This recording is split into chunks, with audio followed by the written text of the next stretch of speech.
Good morning to all of you. I am Preeti Sharma from Raghavish Convent School. Today we are studying class 9, History Part 1, Chapter 2 from Trade to Territory. Now, in our previous class, we are studying about the introduction of this chapter. Today we are starting our new topic, that is East India Company comes East. यानी किस तरीके से east India company हमारी country में आई थी। Firstly 16,000 में east India company हमारी country में आई थी एक चार्टर के थ्रू। चार्टर होता है एक राइट, एक ऑर्डर, जिसमें जो कि जहाँ रहते हैं वहाँ के किंग क्वीन या जो भी गवर्नमेंट होती है वहाँ से लेना पड़ता है। तो ये जो चार्टर था ईस्ट इंडिया कंपनी को किसने दिया था? उस टाइम जो ब्रिटेन की क्वीन थी, क्वीन एलिजाबेथ फर्स्ट, इंग्लैंड में, उन्होंने वहाँ से ये चार्टर लेके इंडिया में ट्रेड करने के लिए आए थे। फर्स्टली वो लोग इजीली सिर्फ ट्रेड करने के लिए आए थे। After that the sole right to trade with the East, यानी उनको क्वीन एलिजाबेथ फर्स्ट ने ये राइट दे दिया था कि वो इंडिया में जाके ट्रेड कर सकते हैं। चार्टर का मतलब होता है कि एक ऐसा ट्रेड सिस्टम, यानी जिसमें सिर्फ वही कंपनी यहाँ आके ट्रेड कर सकती है, उसके अलावा उस देश का कोई और ट्रेडर सिस्टम या ट्रेडर यहाँ आके ट्रेड नहीं कर सकता है। This means that no one trading group in England could compete with the East India Company. With this charter, the company could venture across the ocean, looking for few lands from which it is could buy goods at a cheap price and carry them back to Europe to sell at high prices. अब उन लोगों ने क्या किया कि charter लेके India में आ गए ओशियंस के थ्रू। ओशियंस के थ्रू वो लोग इंडिया में आके अब उन्होंने क्या करना चालू कर दिया, हमारे जो इंडियन गुड्स थे उसको सबसे ज़्यादा चीपेस्ट रेट में खरीद कर उसको अदर कंट्रीज में, इंग्लैंड, यूरोप, अदर कंट्रीज में जाके क्या करने लगे, हायर रेट्स में बेचने लगे। And the company did not have to fear competition from other England trading companies. अब जो कंपनी थी उसको, ईस्ट इंडिया कंपनी को कोई फियर भी नहीं रहा, कोई डर भी नहीं बचा कि कोई और इंग्लैंड की कंपनी उनको कॉम्पिटिट कर सकती है, उनके कॉम्पिटिशन में आ सकती है। But mercantile trading company in those days made profit primarily by excluding competition so that they could buy cheap and sell dear. मर्स्टेल जो होता है उसका मतलब होता है एक ऐसी कंपनी जो कि बिजनेस के पर्पज से ज़्यादा से ज़्यादा प्रॉफिट कमाने के लिए काम करती है या व्यापार या ट्रेड करती है। तो मर्स्टेल कंपनी अब क्या करने लगी कि वो यहाँ से हमारे इंडिया से चीपेस्ट रेट में सारे गुड्स खरीदने लगी और हायर रेट्स में उसको जाके सेल करने लगी फॉरेन कंट्रीज में। The royal charter however could not prevent other European power from entering the eastern market. अब जो चार्टर था उसके थ्रू इंग्लैंड की तो कोई भी कंपनी आके ट्रेड नहीं कर सकती थी, लेकिन ये चार्टर दूसरी कंट्रीज को तो नहीं रोक सकते थे, जैसे यूरोप है, डच है, पोर्टुगीज है, अफ्रीका, ये सबको यहाँ आके, अफ्रीका वगैरह को यहाँ आके बिजनेस करने से नहीं रोक सकती थी। अब उसको दूसरी जो जैसे कंट्रीज थी, जैसे यूरोप है, पोर्टुगीज है, डच, अब ईस्ट इंडिया कंपनी को इनसे तो सामना करना ही पड़ता था, यानी कहीं ना कहीं इनसे कंपटीशन तो करना पड़ता था। The first English ship sailed down the western coast of Africa, railroad the Cape of Good Hope and crossed the Indian Ocean.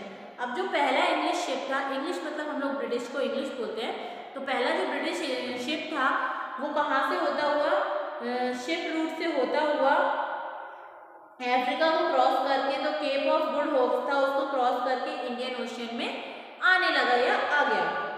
In the western coast, the Portuguese has already established their presence in the western coast of India. अब जो Portuguese थे वो काफ़ी पुराने time में, यानी काफ़ी 10-12 साल बाद जो ईस्ट इंडिया कंपनी है वो हमारी कंट्री में आई थी, उससे काफ़ी साल पहले से जो पोर्टुगीज थे वो हमारे यहाँ पर आने लगे थे। अब जो यूरोपियन कंट्रीज थी वो यहाँ इसलिए नहीं आ पाती थी क्योंकि उनको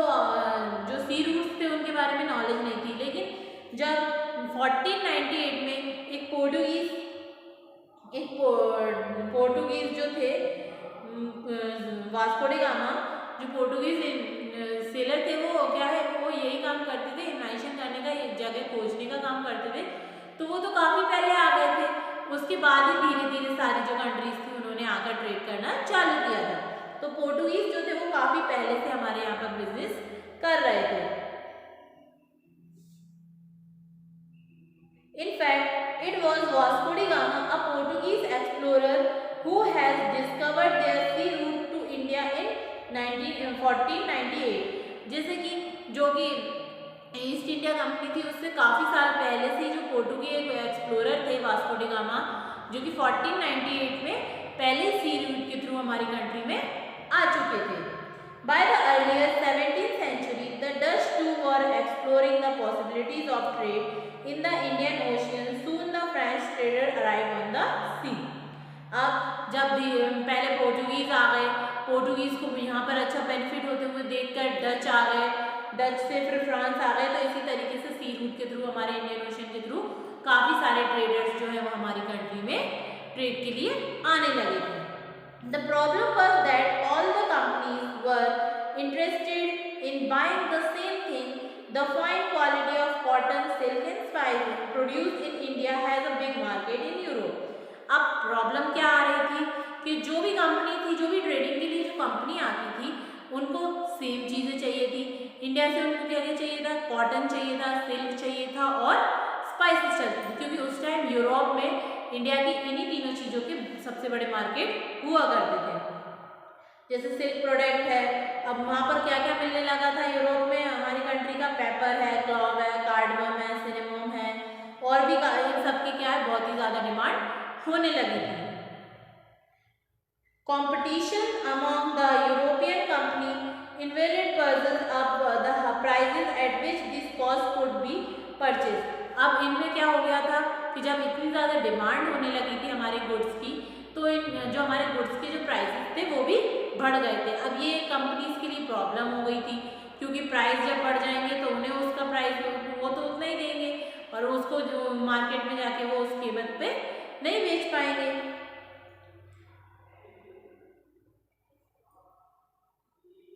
and this reducing the profit and could be earn.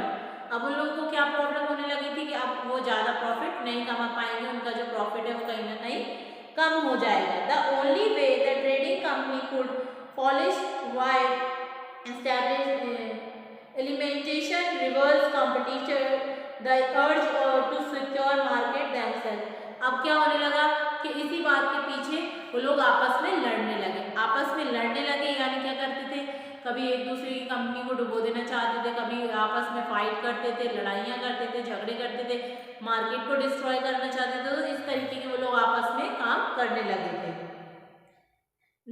और काफ़ी टाइम तो ऐसा आता था कि वो ट्रेड के लिए आपस में कंपनियां बैटल्स तक करने लगती थी। Through the 17th and 18th century, they regularly sank each other's ships, blockaded routes and preventing rival ships from moving with supply of goods। अब क्या करने लगे थे, वो एक दूसरे की शिपें डुबोने लगे थे, लड़ाइयाँ करने लगे थे, एक दूसरे के रास्तों को ब्लॉक कर देते थे ताकि वो इस मार्केट तक पहुँच ही ना पाए और ट्रेड कर ही ना पाए। Supply of goods trade were carrying on the arm and trading posts were protected through fortification। अब वो लोग क्या करने लगे कि अपने ट्रेड को बचाने के लिए आर्मी रखने लगे, अपने आर्म्स को रखने लगे। अब वो क्या करते थे, जो उनकी कंपनीज होती थी या फैक्ट्रीज जो होती थी, उनको जो फैक्ट्रीज बनाते थे उनके आसपास उन्होंने क्या किया, फोर्ट टाइप के बना दिए और फोर्ट पर वो लोग अपनी आर्मी सेट कर देते थे। This effect to fortly settlement and carry on profitable trade also led to intense conflict with local rulers. The company therefore found it difficult to separate trade from politics। Let us see how they happen। अब क्या करने लगे कि वो जिस तरीके से उनकी जो फैक्ट्रियाँ वगैरह होती थी उनके आसपास फोर्ट बनाने लगे, घर वगैरह बना के वहीं रहने लगे और वहीं अपनी आर्मी रखने लगे ताकि किसी भी तरीके से वो अपने बिजनेस को बचाकर ज़्यादा प्रॉफिट कमा सके। यही कारण था कि वो लोग क्या है, उनका सेपरेट बिजनेस करना या सेपरेट ट्रेड करना बहुत ही ज़्यादा मुश्किल हो चुका था। अब हम आगे पढ़ेंगे कि क्या हुआ था। East India Company began trade in Bengal. अब ईस्ट इंडिया कंपनी ने क्या किया, बंगाल में ट्रेड करना चालू कर दिया। The first English factory was set up on the bank of the river Hooghly in 1651। अब जो पहला ईस्ट इंडिया कंपनी ने अपनी फैक्ट्री जो कि बंगाल में डाली थी वो कहाँ डाली थी, हुगली रिवर के बैंक पर डाली थी या किनारे पर डाली थी। This was the base from which the company trading. अब ये क्या है, सभी कंपनी के लिए एक बेस बन चुका था जो कि यहाँ से आके व्यापार करने लगी थी। Known at that time age factor operation, the factory has a warehouse were goods from export were stored. अब क्या हुआ कि उन्होंने जो फैक्ट्रियां वगैरह लगाए उनके आसपास में वेयर हाउस बना लिए जहां से वो सामान रखते थे और एक्सपोर्ट इंपोर्ट करते थे। And it has official were company officers said as trade expands the company pursued merchant and trading to come and settle near the factory। अब उन लोगों ने क्या करने लगे कि वो जो अपनी ब्रिटिश मर्चेंट वगैरह थे उनको भी बोलने लगे कि आप भी हमारी कंपनी के आइए, हमारी फैक्ट्री के पास आकर आप भी सेटल हो जाइए, जिससे कि हम ज़्यादा से ज़्यादा व्यापार कर सकें, ज़्यादा से ज़्यादा सामान मार्केट तक पहुँचा सकें। By 1696 it began building a fort around the settlement। अब वो धीरे धीरे करके बिल्डिंगें बनाने लगे और वहीं पर रहने लगे। 2 years later it brought Mughal officials in to give the company zamindars right over 3 villages।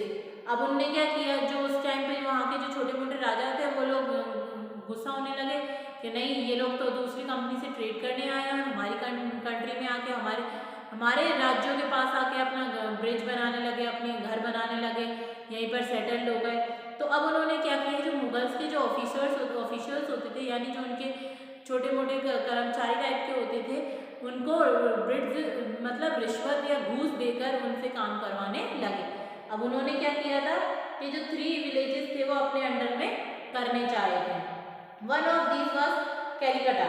अब उनमें से एक कौन सा था, कैलिकटा, जो कि grew into the city of Calicut और कोलकाता, जो कि आज के टाइम में हम जिसे कोलकाता या कैलकाटा बोलते हैं वो उस टाइम में कलिकटा हुआ करता था, जो कि आज हमारे बंगाल की एक कैपिटल है, एक राजधानी है। It also pursued the Mughal Emperor Aurangzeb to issue a farman granting the company the right to trade duty free। अब उन लोगों ने क्या, उस टाइम औरंगजेब जो थे उनसे उन्होंने ब्रिटिशर्स ने क्या किया, एक फरमान जारी करवा दिया। फरमान जो होता है एक ऐसा रॉयल ऑर्डर होता है जैसे आज हमारे लिए हमारे गवर्नमेंट के स्टैम्प पेपर्स होते हैं, उस तरीके से उस टाइम जो किंग वगैरह होते थे या मुगल्स होते थे उनके फरमान हुआ करते थे। उन फरमान पे उन्होंने लिखवा के ले लिया कि हम जो है ब्रिटिशर्स यहाँ पे इजीली ट्रेड कर सकते हैं और विदाउट एनी टैक्स, यानी उनको ट्रेड का कोई भी ड्यूटी टैक्स नहीं देना पड़ेगा। तो आज का हमारा टॉपिक था कि किस तरीके से ईस्ट इंडिया कंपनी इंडिया में आकर अपना बिजनेस स्टार्ट कर दिया, उन्होंने अपना ट्रेड करने लगी और बंगाल में उन्होंने ट्रेड कैसे स्टार्ट किया। आज के लिए इतना ही, thank you.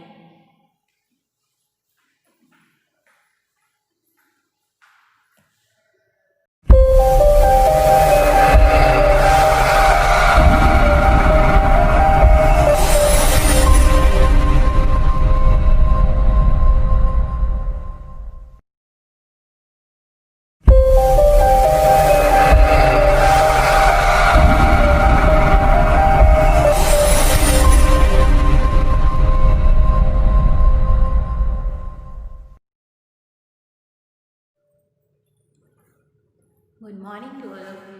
I am Preeti Sharma from Pragoish Convent School.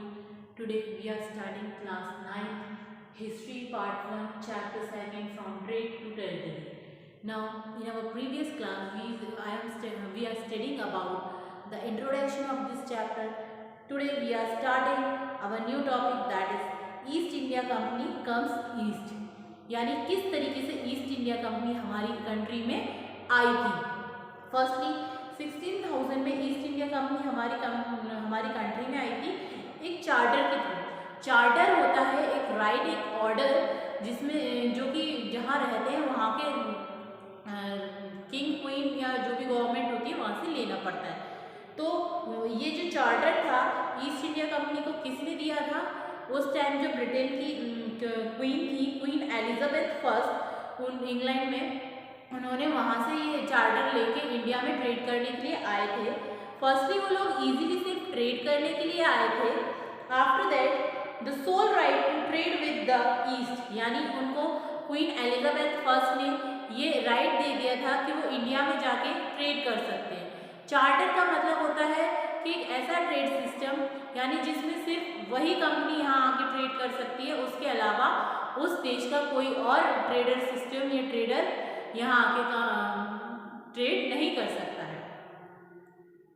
This means that no one trading group in England could compete with the East India Company. With this charter, the company could venture across the ocean, looking for few lands from which it could buy goods at a cheap price, and carry them back to Europe to sell at high prices. अब उन लोगों ने क्या किया कि charter लेके India में आ गए ओशियंस के थ्रू। ओशियंस के थ्रू वो लोग इंडिया में आके अब उन्होंने क्या करना चालू कर दिया, हमारे जो इंडियन गुड्स थे उसको सबसे ज़्यादा चीपेस्ट रेट में खरीद कर उसको अदर कंट्रीज़ में, इंग्लैंड, यूरोप, अदर कंट्रीज़ में जाके क्या करने लगे, हायर रेट्स में बेचने लगे। And the company did not have to fear competition from other England trading companies. अब जो कंपनी थी उसको, ईस्ट इंडिया कंपनी को कोई फियर भी नहीं रहा, कोई डर भी नहीं बचा कि कोई और इंग्लैंड की कंपनी उनको कॉम्पिटिट कर सकती है, उनके कंपटीशन में आ सकती है। But mercantile trading company in those days made profit primarily by excluding competition so that they could buy cheap and sell dear. मर्स्टेल जो होता है उसका मतलब होता है एक ऐसी कंपनी जो कि बिजनेस के पर्पज से ज़्यादा से ज़्यादा प्रॉफिट कमाने के लिए काम करती है या व्यापार या ट्रेड करती है।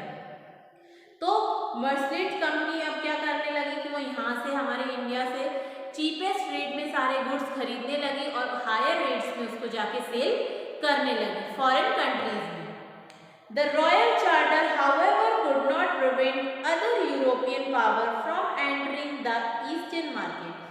अब जो चार्टर था उसके थ्रू इंग्लैंड की तो कोई भी कंपनी आके ट्रेड नहीं कर सकती थी, लेकिन ये चार्टर दूसरी कंट्रीज को तो नहीं रोक सकते थे, जैसे यूरोप है, डच है, पोर्टुगीज है, अफ्रीका, ये सबको यहाँ आके, अफ्रीका वगैरह को यहाँ आके बिजनेस करने से नहीं रोक सकती थी। अब उसको दूसरी जो जैसे कंट्रीज थी, जैसे यूरोप है, पोर्टुगीज है, डच, अब ईस्ट इंडिया कंपनी को इनसे तो सामना करना ही पड़ता था, यानी कहीं ना कहीं इनसे कंपटीशन तो करना पड़ता था। The first English ship sailed down the western coast of Africa, railroad the Cape of Good Hope and crossed the Indian Ocean. अब जो पहला इंग्लिश शिप था, इंग्लिश मतलब हम लोग ब्रिटिश को इंग्लिश बोलते हैं, तो पहला जो ब्रिटिश शिप था वो कहाँ से होता हुआ, शिप रूट से होता हुआ अफ्रीका को क्रॉस करके, तो केप ऑफ गुड होप था, उसको क्रॉस करके इंडियन ओशियन में आने लगा या आ गया। In the western coast, the Portuguese has already established their presence in the western coast of India.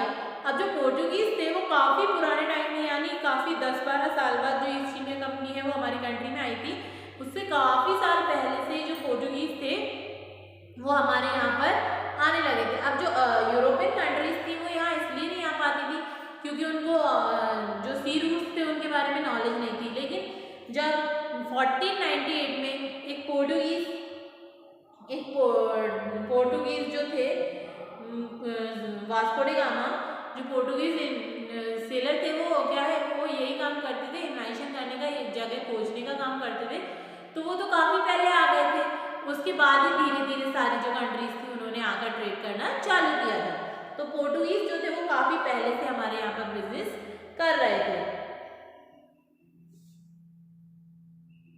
In fact, it was Vasco da Gama, a Portuguese explorer, who has discovered their sea route to India in 1498। जैसे कि जो कि east India company थी उससे काफ़ी साल पहले से जो पोर्टुगीज एक्सप्लोरर थे वास्को डी गामा, जो कि 1498 में पहले सी रूट के थ्रू हमारी कंट्री में आ चुके थे। By the earlier 17th century, the Dutch too were exploring the possibilities of trade in the Indian Ocean. Soon the French trader arrived on the sea.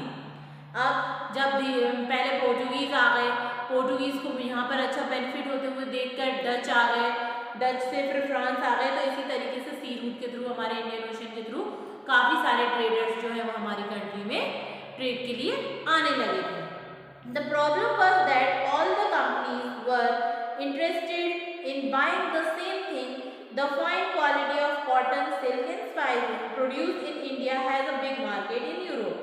अब प्रॉब्लम क्या आ रही थी कि जो भी कंपनी थी, जो भी ट्रेडिंग के लिए जो कंपनी आती थी, उनको सेम चीज़ें चाहिए थी।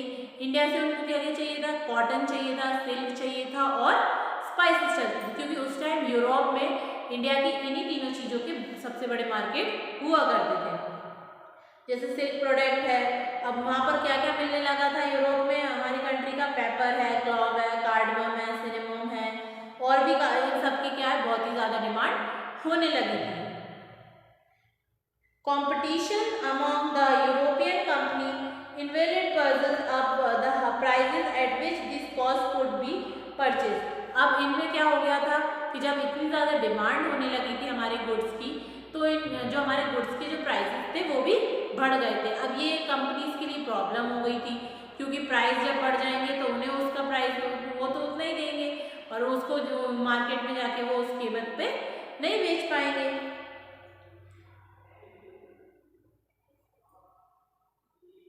And this reducing the profit and could be earn. अब उन लोगों को क्या प्रॉब्लम होने लगी थी कि अब वो ज़्यादा प्रॉफिट नहीं कमा पाएंगे, उनका जो प्रॉफिट है वो कहीं ना कहीं कम हो जाएगा। The only way the trading company could polish why establish elimination reverse competition the urge to secure market themself. अब क्या होने लगा कि इसी बात के पीछे वो लोग आपस में लड़ने लगे, यानी क्या करते थे, कभी एक दूसरे की कंपनी को डुबो देना चाहते थे, कभी आपस में फाइट करते थे, लड़ाइयाँ करते थे, झगड़े करते थे, मार्केट को डिस्ट्रॉय करना चाहते थे। तो इस तरीके के वो लोग आपस में काम करने लगे थे। और काफ़ी टाइम तो ऐसा आता था कि वो ट्रेड के लिए आपस में कंपनियां बैटल्स तक करने लगती थी। Through the 17th and 18th century, they regularly sank each other's ships, blockaded routes, and preventing rival ships from moving with supply of goods. अब क्या करने लगे थे? वो एक दूसरे की शिपें डुबोने लगे थे, लड़ाइयाँ करने लगे थे, एक दूसरे के रास्तों को ब्लॉक कर देते थे ताकि वो इस मार्केट तक पहुँच ही ना पाए और ट्रेड कर ही ना पाए। Supply of goods, trade were carrying on the arm and trading posts were protected through fortification. अब वो लोग क्या करने लगे कि अपने ट्रेड को बचाने के लिए आर्मी रखने लगे, अपने आर्म्स को रखने लगे। अब वो क्या करते थे, जो उनकी कंपनीज होती थी या फैक्ट्रीज जो होती थी, उनको जो फैक्ट्रीज बनाते थे उनके आसपास उन्होंने क्या किया, फोर्ट टाइप के बना दिए और फोर्ट पर वो लोग अपनी आर्मी सेट कर देते थे। This effect to fortly settlement and carry on profitable trade also led to intense conflict with local rulers. The company therefore found it difficult to separate trade from politics. Let us see how they happen. अब क्या करने लगे कि वो जिस तरीके से उनकी जो फैक्ट्रियाँ वगैरह होती थी उनके आसपास फोर्ट बनाने लगे, घर वगैरह बना के वहीं रहने लगे और वहीं अपनी आर्मी रखने लगे ताकि किसी भी तरीके से वो अपने बिजनेस को बचाकर ज़्यादा प्रॉफिट कमा सके। यही कारण था कि वो लोग क्या है, उनका सेपरेट बिजनेस करना या सेपरेट ट्रेड करना बहुत ही ज़्यादा मुश्किल हो चुका था। अब हम आगे पढ़ेंगे कि क्या हुआ था। East India Company began trade in Bengal. अब ईस्ट इंडिया कंपनी ने क्या किया, बंगाल में ट्रेड करना चालू कर दिया। The first English factory was set up on the bank of the river Hooghly in 1651। अब जो पहला ईस्ट इंडिया कंपनी ने अपनी फैक्ट्री जो कि बंगाल में डाली थी वो कहाँ डाली थी, हुगली रिवर के बैंक पर डाली थी या किनारे पर डाली थी। This was the base from which the company trading. अब ये क्या है, सभी कंपनी के लिए एक बेस बन चुका था जो कि यहाँ से आके व्यापार करने लगी थी। Known at that time age factor operation, the factory has a warehouse where goods from export were store. अब क्या हुआ कि उन्होंने जो फैक्ट्रियां वगैरह लगाए उनके आसपास में वेयर हाउस बना लिए जहां से वो सामान रखते थे और एक्सपोर्ट इंपोर्ट करते थे। And it has official work company officials said. As trade expands, the company pursued merchant and trading to come and settle near the factory. अब उन लोगों ने क्या करने लगे कि वो जो अपनी ब्रिटिश मर्चेंट वगैरह थे उनको भी बोलने लगे कि आप भी हमारी कंपनी के आइए, हमारी फैक्ट्री के पास आकर आप भी सेटल हो जाइए, जिससे कि हम ज़्यादा से ज़्यादा व्यापार कर सकें, ज़्यादा से ज़्यादा सामान मार्केट तक पहुंचा सकें। By 1696, it began building a fort around the settlement. अब वो धीरे धीरे करके बिल्डिंगें बनाने लगे और वहीं पर रहने लगे। 2 years later, it brought Mughal officials in to give the company zamindars right over 3 villages. अब उनने क्या किया, जो उस टाइम पे वहाँ के जो छोटे मोटे राजा थे वो लोग गुस्सा होने लगे कि नहीं, ये लोग तो दूसरी कंपनी से ट्रेड करने आए हैं और हमारी कंट्री में आके हमारे राज्यों के पास आके अपना ब्रिज बनाने लगे, अपने घर बनाने लगे, यहीं पर सेटल्ड हो गए। तो अब उन्होंने क्या किया, जो मुगल्स के जो ऑफिशियल्स होते थे, यानी जो उनके छोटे मोटे कर्मचारी टाइप के होते थे, उनको ब्रिज मतलब रिश्वत या घूस देकर उनसे काम करवाने लगे। अब उन्होंने क्या किया था कि जो 3 विलेजेस थे वो अपने अंडर में करने चाहे थे। One of these was Kalikata. अब उनमें से एक कौन सा था, कैलिकटा, जो कि grew into the city of Calicut और कोलकाता, जो कि आज के टाइम में हम जिसे कोलकाता या कैलकाटा बोलते हैं, वो उस टाइम में कलिकटा हुआ करता था, जो कि आज हमारे बंगाल की एक कैपिटल है, एक राजधानी है। It also pursued the Mughal Emperor Aurangzeb to issue a farman granting the company the right to trade duty free. अब उन लोगों ने क्या, उस टाइम औरंगजेब जो थे उन्होंने ब्रिटिशर्स ने क्या किया, एक फरमान जारी करवा दिया। फरमान जो होता है एक ऐसा रॉयल ऑर्डर होता है, जैसे आज हमारे लिए हमारे गवर्नमेंट के स्टैम्प पेपर्स होते हैं, उस तरीके से उस टाइम जो किंग वगैरह होते थे या मुगल्स होते थे, उनके फरमान हुआ करते थे। उन फरमान पे उन्होंने लिखवा के ले लिया कि हम जो है ब्रिटिशर्स यहाँ पे इजीली ट्रेड कर सकते हैं और विदाउट एनी टैक्स, यानी उनको ट्रेड का कोई भी ड्यूटी टैक्स नहीं देना पड़ेगा। तो आज का हमारा टॉपिक था कि किस तरीके से ईस्ट इंडिया कंपनी इंडिया में आकर अपना बिजनेस स्टार्ट कर दिया, उन्होंने अपना ट्रेड करने लगी, और बंगाल में उन्होंने ट्रेड कैसे स्टार्ट किया। आज के लिए इतना ही, थैंक यू।